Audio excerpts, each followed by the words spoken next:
दिसंबर 2017 ये वो तारीख है जब पाखंडी लालू यादव के पाप का घड़ा भर गया था। घड़ी में जैसे दोपहर के 3:47 का वक्त हुआ, लालू के लिए खतरे की घंटी बज गई। रांची के सीबीआई कोर्ट ने जंगल राज में किए गए लालू के पापों का फल उसी दिन दे ही दिया। 950 करोड़ के हुए चारा घोटाले मामले में लालू यादव को दोषी ठहरा दिया गया। लालू को 4 मामलों में दोषी पाया गया और उसे 13.5 साल की सजा मिली। आज घोटालेबाज लालू अपने ही चारे की चक्की रांची के बिरसा मुंडा जेल में पीस रहा है। लालू के इस 950 करोड़ के घोटाले ने बिहार के करोड़ों लोगों का भविष्य तो बर्बाद किया ही, लेकिन क्या आपको पता है कि लालू के इस चारा घोटाले ने कितने लोगों की जान ली है? खुद को बचाने के लिए लालू ने कई लोगों की जान की कीमत लगाई। 27 मार्च 1996 में इस घोटाले का मामला सीबीआई के हाथ में आया। सीबीआई ने चाईबासा में धोखाधड़ी के मामले के ऊपर केस दर्ज कर लिया और बस इसके बाद ही इस केस से जुड़े गवाहों और दोषियों की हत्याओं का सिलसिला शुरू हो गया। लालू का सबसे पहला शिकार बना लाला विश्व मोहन, जो कि रांची के पशुपालन विभाग में असिस्टेंट डायरेक्टर थे।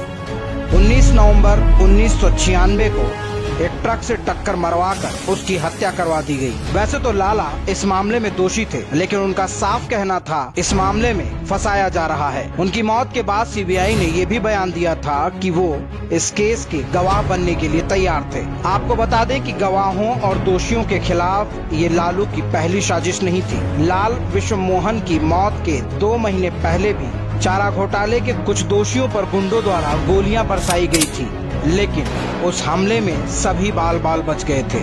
वहीं इस मामले के आरोपी डॉक्टर बिरसा और उनके ड्राइवर मनु मुंडा की हत्या भी 20 नवंबर 1996 को कर दी गई थी। सीबीआई का कहना था कि इस मामले में मनु मुंडा काफी महत्वपूर्ण गवाह बन सकता था।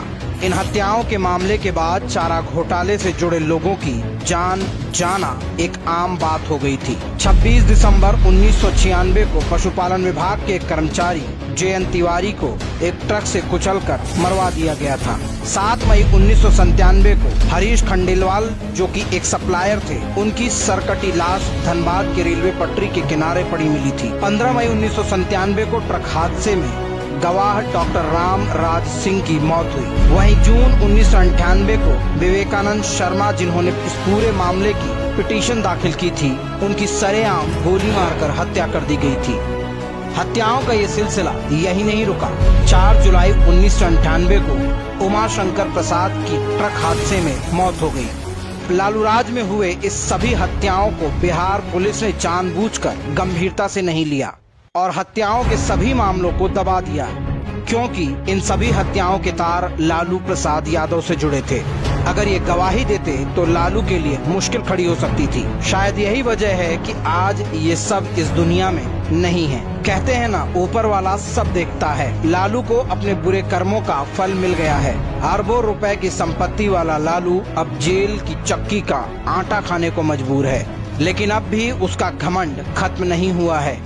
लालू की अगली पीढ़ी उससे भी ज्यादा अत्याचारी प्रतीत होती है और पूरी कोशिश में लगी हुई है कि किसी भी तरह बिहार में जंगल राज वापस लाया जाए। अब लालू के दोनों लाल जनता को मूर्ख बनाने की चाहे जितनी कोशिश कर लें, जनता समझदार और पलटवार दोनों ही हो गई है।